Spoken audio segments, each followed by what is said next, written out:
આ લોખંડનો ગેટ તાજેતરમાં જ બનાવવામાં આવ્યો છે. પહેલાં આ ગેટ ન હતો.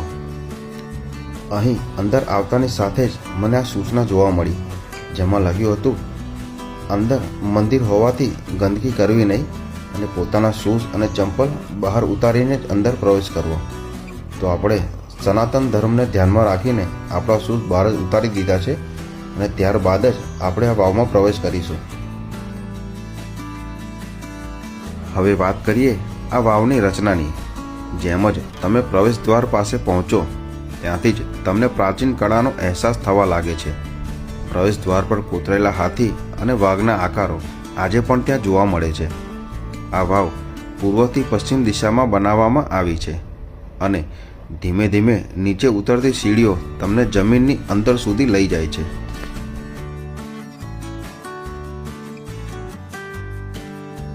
જેમ તમે નીચે ઉતરો તેમ વાતાવરણ બદલતું જાય. ઉપર ગરમી હોય પણ નીચે ઠંડક અનુભવાય. અને આ તો વાવની વૈજ્ઞાનિક વિશેષતા છે.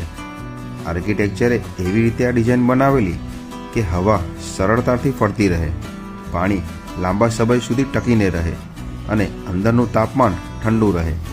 આજે પણ ઘણા વૈજ્ઞાનિકો સ્ટેપવેલ આર્કિટેક્ચરનો અભ્યાસ કરે છે.